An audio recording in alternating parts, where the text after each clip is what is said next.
Okay, welcome everyone. Welcome to another video interview presented by the Keats-Shelley Association of America. The communications team at Keats-Shelley Association of America, and that is me, Anna Mercer, as Director of Communications, and also Mariam Wasif and Amy Wilcoxon as our current Communications Fellows, are delighted to bring you more interviews with exciting creative writers, scholars, and curators working in Romanticism today. Amy Wilcoxon is presenting an interview with Jeff Cowton, who I'll introduce with a very short blurb also about Wordsworth, Grasmere, his place of work. So Jeff, who is joining us today, is curator and head of learning at Wordsworth, Grasmere, a location in the Lake District in the north of England on the edge of a beautiful little town called Grasmere. Jeff has worked in the museums world for 39 years, having begun his career as a volunteer with the Wordsworth Trust in 1981, before becoming a curator in 1994. In 2010, Jeff was awarded an MBE in recognition of services to museums. He is currently leading on the reinterpretation of the site and museum for the HLF-funded project, Reimagining Wordsworth. Now, the museum at Wordsworth Grasmere, if you haven't visited, tells the story of William Wordsworth's and indeed his family's radical and creative life through a collection of handwritten manuscripts, journals, letters, published poetry, and personal items. And it's very exciting to hear that the museum has just reopened last week in mid-May 2021 to welcome visitors again once more to the site. So that's something that hopefully indeed Jeff may be telling us about today, which is really exciting. So William Wordsworth, while he was living at Dove Cottage, which is a building part of the museum site in Grasmere, wrote many of his greatest poems. And of course, his sister Dorothy kept her fascinating Grasmere journal while living there too. The sight and experience of Wordsworth's Grasmere as a place tells the story of this remarkable period of, quote, plain living and high thinking. A bit about our interviewer, Amy, today, just before I hand over to her to start the questions. Amy Wilcoxon is a PhD researcher at the University of Nottingham. She is editing the letters of the Scottish Romantic poet, Thomas Campbell. Amy has a strong interest in archives and has completed various placements in places such as Newstead Abbey, Lord Byron's home. Over to you, Amy and Jeff. Thank you very much, Anna, and thank you so much, Jeff, for joining us today. I can't tell you how excited I am to get the chance to have a chat like this with you. So I wondered if I could start off. Oh, thank you. I just wondered if I could start off by asking if you could give us a little bit of an introduction to Wordsworth Grasmere and the different kind of places, artefacts, buildings that you look after under the Wordsworth Grasmere banner. And of course, why is it such a significant place, in your opinion? Well, it's a place that many people listening, viewing will know well.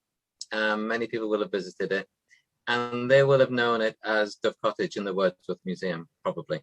And we changed its name to Wordsworth Grasmere to encompass the wider part of the valley, because as we know, the Wordsworth story in the Lake District and in Grasmere in particular is the valley. And we want very much to feel part of the valley rather than something just that bit separate. So the Wordsworth Trust owns the site, the Wordsworth Trust owns the collection, but the place, if you like, is Wordsworth Grasmere. So it's a sort of a subtle one that we're getting our heads around, but Wordsworth Grasmere, the place. And again, as many people watching will know, that its significance is that it was the first home created by William and Dorothy from scratch, if you like.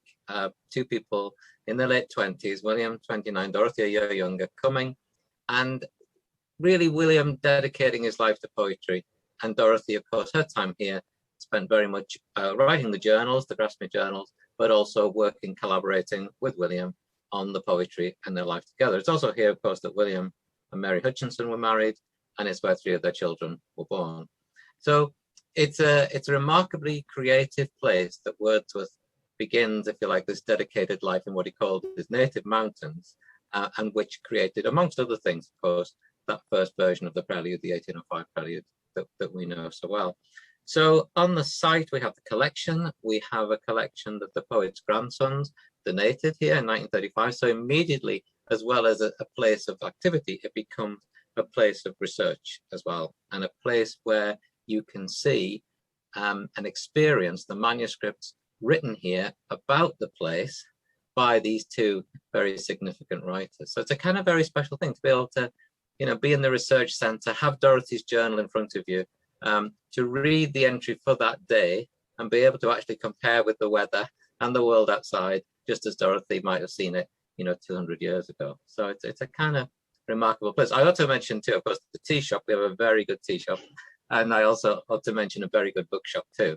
So Wordsworth Grasmere encompasses all you would expect of a visitor attraction, but at the same time, a great place of learning, of scholarship, of activity and creativity. That sounds incredible. And the tea shop and the bookshop sound great as well. They're obviously a must visit. They are essential. Of course. I'm really intrigued by this next question, so I'm really excited to hear what you have to say. So I want to know a little bit more about your job. So what do you get up to as curator and head of learning at Wordsworth Grasmere, sort of day to day? Anna mentioned you started out as a volunteer, I think, and then now you're obviously curator. And also, what's the best thing about being curator and head of learning? I can imagine it's an amazing job. It is a great job. It's like everybody else's job. It has its pressures. It has its excitement. It has its routineness. Deciding, for example, for the new museum, are we going to have unisex toilets or single-sex toilets, or things like that. Those kind of really important things, but actually, what you might not expect would be in my role. Interestingly, we went for unisex toilets, and we've had one review on TripAdvisor since we opened, and they said, love the guides, love the museum, love everything, strongly object to the unisex toilet. So there you go. These kind of decisions, they really matter to people. So we only got 4 stars out of 5 because of our unisex toilets. Anyway, so I do what you might expect me to do. I go to a lot of meetings. I lead a team of I think it's about 8 remarkable people who are all dedicated to looking after the collections, to developing knowledge, to sharing our knowledge.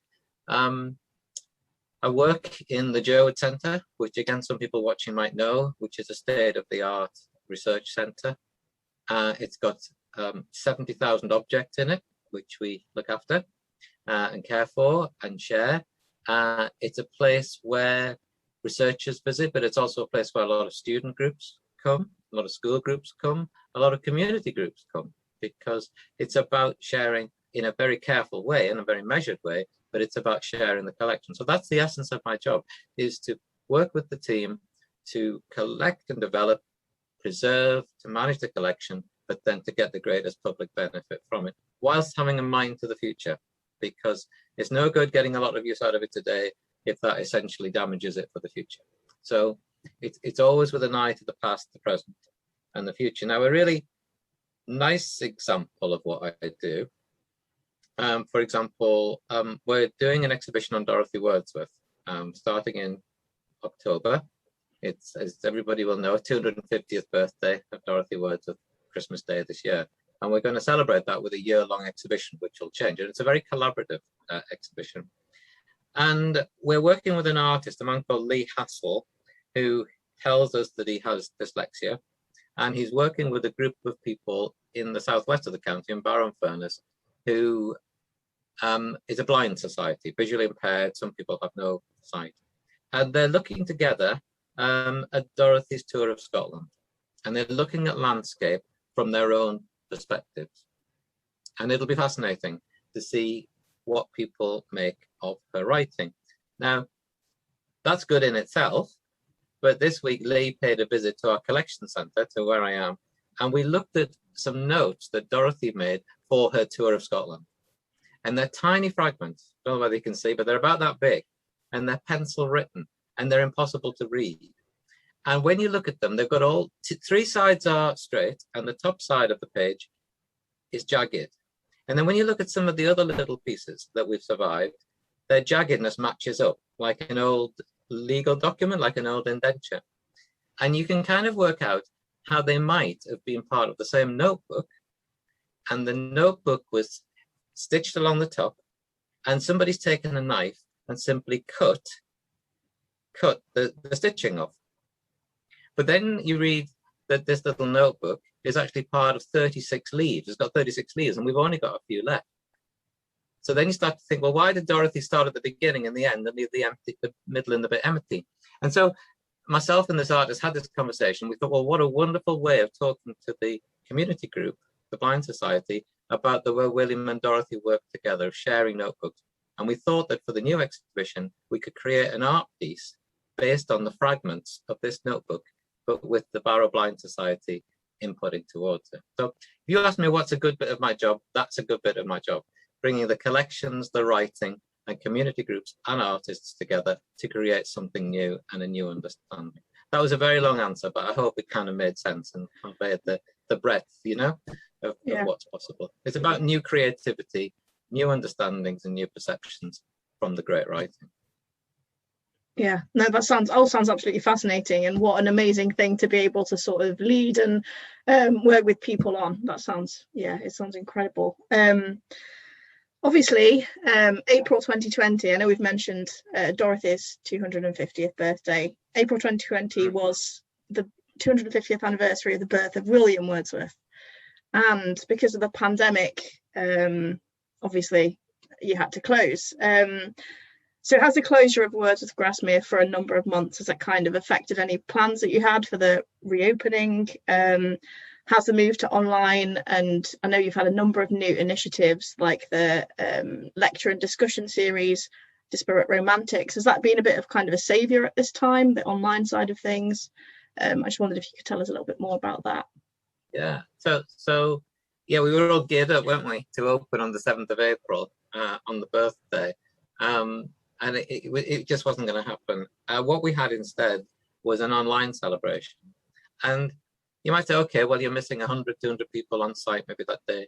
But we reached a far greater number of friends, people around the world through the online event. And so as Wordsworth might tell us in Tintin Abbey, this was more than abundant recompense, I should say.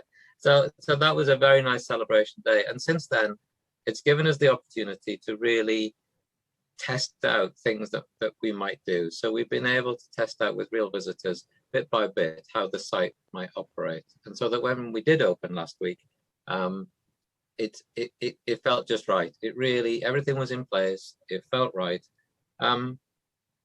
The opportunity to move into the virtual world has been a real blessing, because we've been able to do the webinars you mentioned.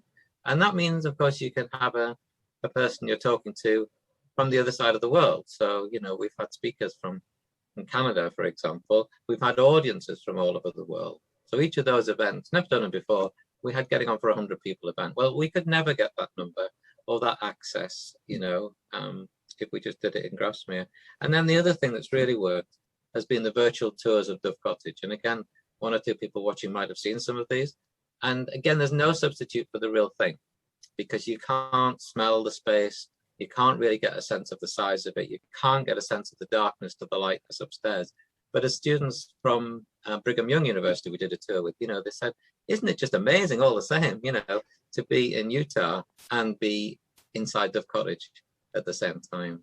And that's been a real, that I guess what it's done is it's forced us to move faster on these kind of things. So again, anybody watching who would like a virtual tour for their students or their university, please just get in touch. I should say too, when we talked about the highlights of my job, one of the real highlights is welcoming students into the reading room. And we do our short courses for a day or sometimes a week. And it's incredible to work with students with the manuscripts in the reading room. So we hope very much we can go back to that. So that's a real highlight of my job as well. Yeah, that sounds great. And I've got a couple of manuscripts that I need to come and look at, I think, as well. So I might have to pop along up to Grasmere. Yeah, I will. The last time I visited actually was in September 2019, and Dove Cottage was completely bare, obviously. So I wondered if you could tell us more about the kind of the reinterpretation of the cottage. Now it's presumably filled again, and the 6.5 million reimagining of Wordsworth Grasmere. Yeah, thanks, Amy. I mean, I ought to have said that you mentioned the lottery fund, and we've been very grateful to them, and also to the Arts Council England for support, not just for the capital project, but to keep us going, you know, over these few months, well, I guess a year or so, without a regular income. When you visited Dove Cottage in September 19, I suspect by that point the roof had just been taken off and repaired. The floors had been lifted and put back. The new security, lighting, air conditioning, the environmental control systems were all back in place, and it was just waiting for the interpretation to go back in at that point. So you will have seen it, like very few people have seen it, you know, kind of empty, and you know that's an experience in its own right. Now, since then, we have introduced more stuff into it, and it's a question of, you know, well, how much is enough? And what we decided to do was not to pick a frozen moment in time.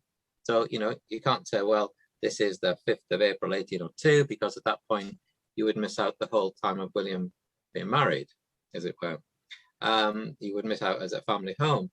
And then if you did it in 1806, well, you'd miss that special time when William and Dorothy and John were together, say in 1800. So the way we've approached it is to introduce a number of stories. So we're always, where we can, we take our lead from Wordsworth.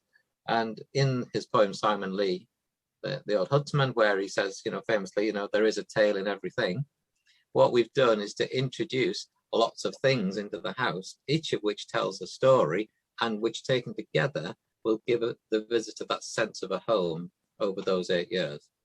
So we have, for example, the story where William has his haircut. Dorothy says, you know, William is below having his hair cut, reading The Leech Gatherer to the man cutting his hair. Well, downstairs we have a pair of scissors and a manuscript, a facsimile manuscript of The Leech Gatherer.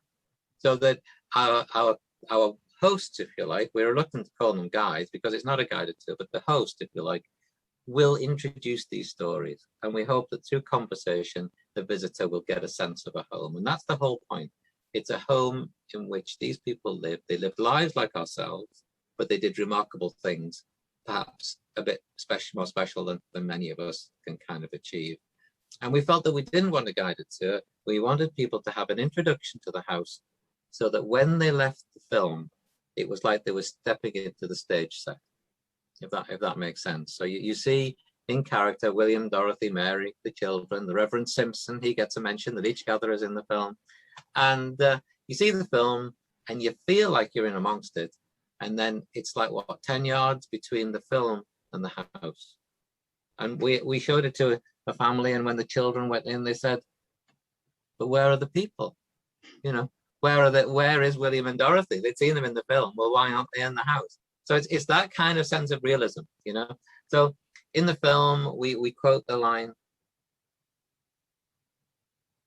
where Dorothy says, you know, few people who haven't experienced a house full of children, and then the silence that follows when they've gone to bed. You know, you could write that today, you know, that sense of the mad half hour that children go through, and then it's silence. And so on the one hand, we're trying to create a very human experience, a very human story, but then always remembering that remarkable things happened in that house. And it's only because of the remarkable things that we're actually visiting today. So that's our thought. It's that you feel at home in the house, you get a sense of the words. The words are everywhere. The words are on facsimile manuscripts, they're in the film. The museum's full of words. You can't escape William and Dorothy's words, but we want it to be a place where your imagination has space to grow. You know, isn't it the essence of romanticism? It's the human imagination. Well, see the film, have your imagination stirred, bring with you a heart that watches and receives, as Wordsworth would tell us to do, and be in the house and imagine real people. And then just to say too, that's a step back in time. That's a suspension of disbelief if you can do it. But then you go to the museum and you're brought bang up to date and think, well, why does it matter? Okay, that was a very interesting and very enjoyable history lesson. But does it really matter? You know, what does it matter? What does this speak to me? So the museum is proudly modern. And there you see the manuscripts. There you hear testimonies of people to whom the poetry has spoken. So you hear someone talking about, for example, well, there's a nice example. Many people watching this will know the name Pamela Woof, the editor of Dorothy's journals, and much, much more. Well, she speaks about the ode, and Pamela won't mind me saying that she's 90 this year.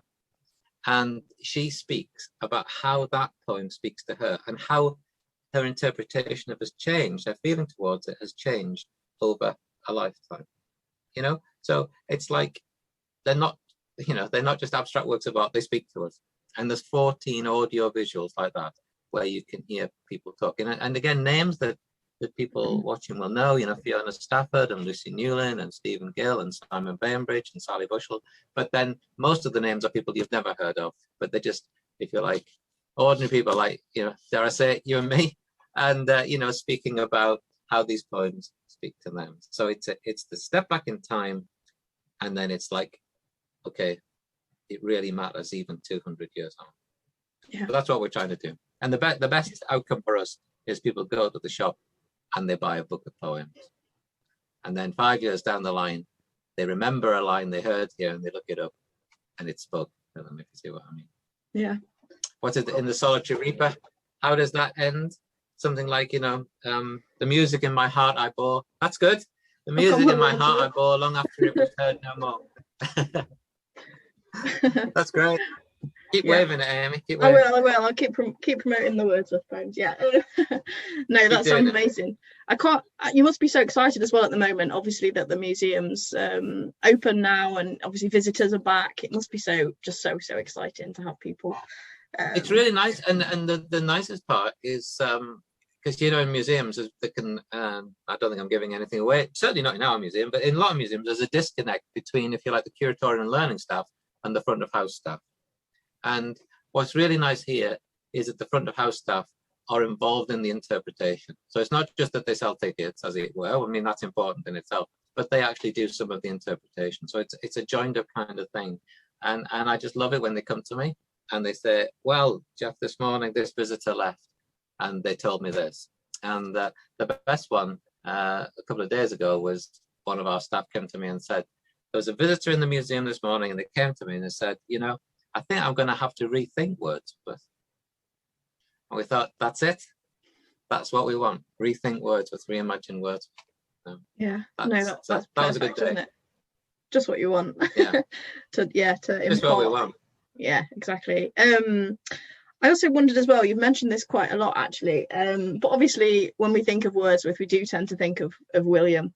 But have you got a lot of the stories of the women of Grasmere in the new museum in Dove Cottage as well? We do. I mentioned I can't think of a better way of putting it, but there is a film that introduces you to the lives, to the house and the valley and the poetry. And thinking about it, I don't think there's a scene in that film where William isn't either with Dorothy or with Mary. You know, they are now so integral to the story, to the interpretation. And there's always been a tendency, because we focus so much on Dorothy's writing, Dorothy's journals, that the family, Mary and the children, because obviously they don't feature, the journal comes before that marriage, that we tend to think, well, that's the 8 years, you know, William and Dorothy and the journal. Well, in fact, it's only 3 years. And so we've really tried to introduce this as a family home, and of which Mary's part is every bit as important as it ought to be. So in the cottage, their writing is everywhere, their possessions are everywhere. There's lots of women's clothing around the place. You know, it looks like a proper, you know, balanced, if you like, you know, family home. And then in the museum, we've got 6-star objects. So there might be 100 things, but there are 6-star objects, and 3 of them are Dorothy's journals. You know, so Dorothy very much so. And Polly Atkin and Pamela Woof, we have 3, I mentioned lots of films, but there's 3 major films in the museum. And one of the 3 is on Dorothy, and Pamela and Polly give a wonderful account of what Dorothy means to them, you know, what her life and her writings and why they take so much from her. And in one of the galleries too, we tell the story of the writing of the prelude.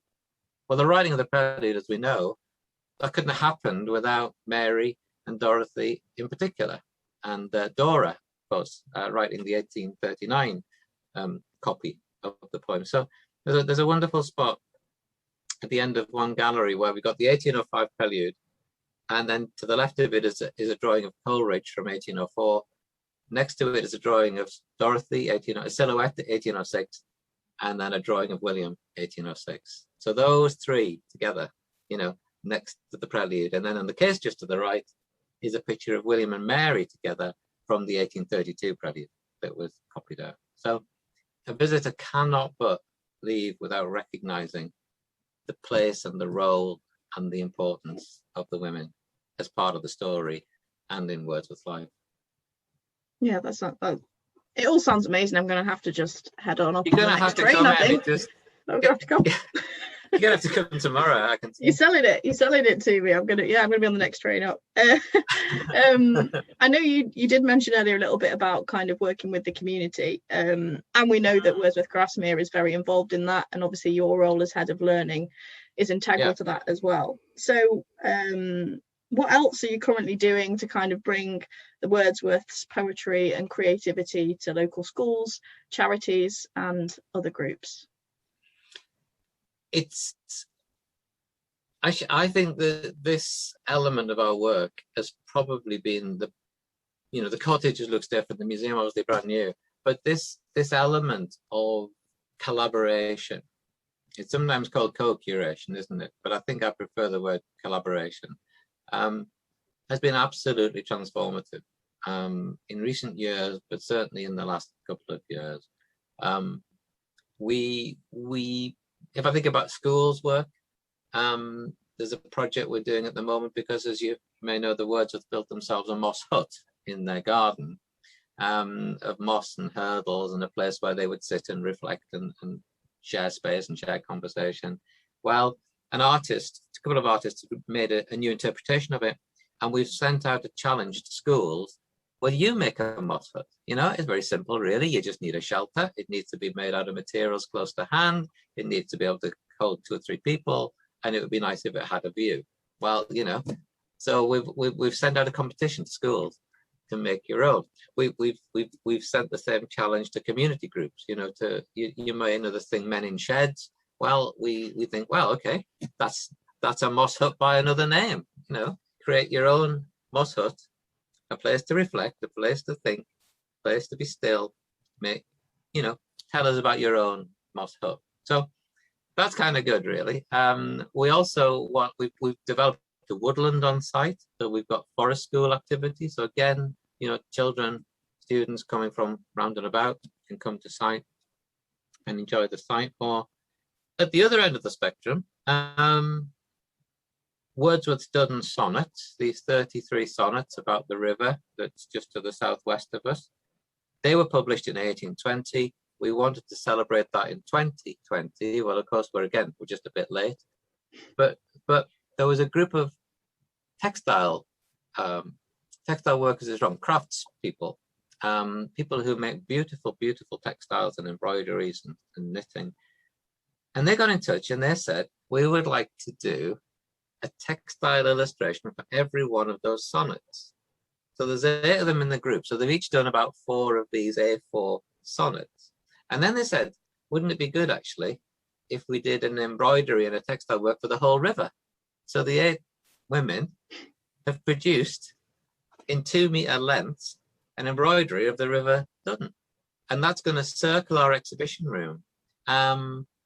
And that's just one of the many collaborators in that exhibition on the Duddon sonnets. And the great thing about that was that they'd never read the poems before.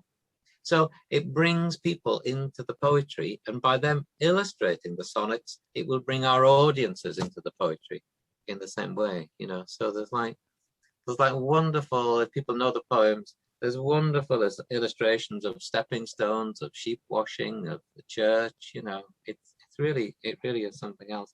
And then the last example I would give, because that's very much Cumbria, if you like, is literally before this conversation, I was in conversation with the Children's Society in Leeds, and they work with refugees, local young people who from Africa, from Middle East. And at the end of June, there's going to be a dozen of them come over to Grasmere, spend 2 nights in Grasmere, courtesy of the Quaker Guest House in Grasmere.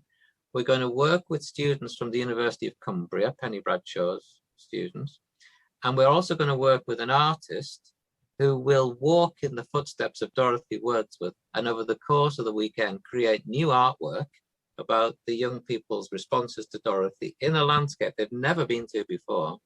And that will form part of the Dorothy Wordsworth exhibition starting in October. So that's the kind of work that we do. And I just simply can't wait. I think that's going to be an amazing weekend. It's the 3rd time we've worked with refugees from West Yorkshire.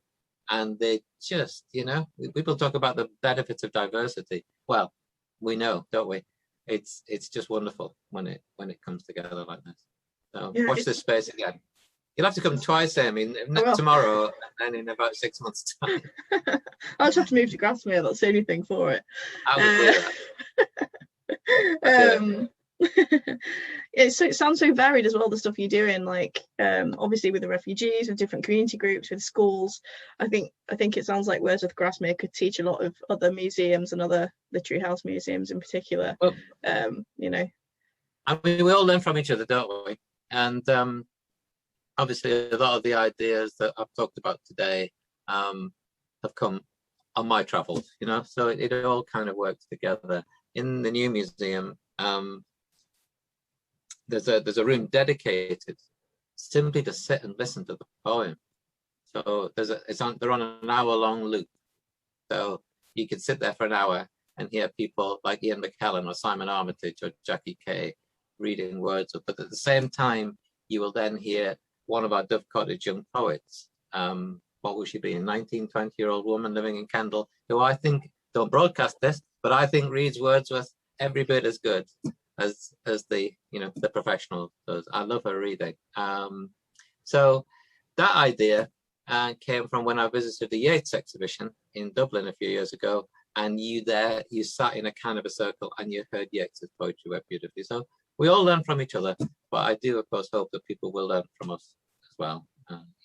So it goes, doesn't it? So it goes. Yeah, no, it all sounds incredible, and you've spoken a lot about this, but I was just going to end with sort of asking what's next for Wordsworth Grasmere in the coming years. You've spoken about the Dorothy exhibition, but can you give us any sort of glimpses into the future, any upcoming exhibitions over the next few years or anything like that? Well, these birthdays all come round together, don't they? So it's Coleridge. It was 1772, so it's got to be his turn quite soon. The British Library have very kindly offered to lend us their manuscript of I Wandered Lonely as a Cloud. And we hope that in the Dorothy exhibition, to put that manuscript next to Dorothy's journal, where she, of course, describes the daffodils at Ullswater. So to see those two, those shared language, those shared experiences in the same cabinet, that would be very special. I think that the trust, to my mind, has got two major challenges thinking of the future. One is to generate an income, because without an income, we're nowhere. We can't do anything. So an income that's generated from values-driven commercialization, if you like, from giving value as well as values driven, if you see what I mean. So I think resilience, I think that's part of my job too. We all have a part to play in that side of things. But I think the other great thing is the diversity, and we talk about it a lot. And to genuinely make that transformation there, I think is the next thing. And if we're drawn towards a close, I would just say to people watching, listening, if you would like to help us make that change, I would love to hear from you. I really would, in all forms of diversity. We do live in a village in the middle of the Lake District. It's very much a single ethnicity where we are, and that, as we know, is one form of diversity we need to make a change to. So anybody who's watching who would like to help us diversify, help us to internationalize, help us to generate income by maybe bringing students to Grasmere, that all helps. So if I may put out a plea and an invitation, we only get where we are by working with people like those who are watching and listening, to this. So thanks for that opportunity, Amy. No, thank you. Thank you very much for joining us. Where is best to find out more about Wordsworth Grasmere? Is that the website or the social media? Yeah. I guess any of those, isn't it? Yeah. Any of those would be grand. Yeah. Brilliant. And I think we'll put some links to that underneath, to the social media and website underneath this video when we post it, so everybody will be able to find them really easily. So yeah, well, thank you so much, Jeff, for joining us today. I can't tell you how much fun I've had talking to you today and hearing all about all the great things that you're doing. And that's it, I'm gonna have to go book my train now to head off. You're gonna have to. And we'll go to that cafe when we have our coffee in the cafe. Yeah. Yep. When you drink your coffee and the froth goes down, because cappuccinos have reached Grasmere, you'll be pleased to know. When the coffee goes down, the words of Wordsworth appear on the inside of the cup, and there's perfect. A variety of lines that come.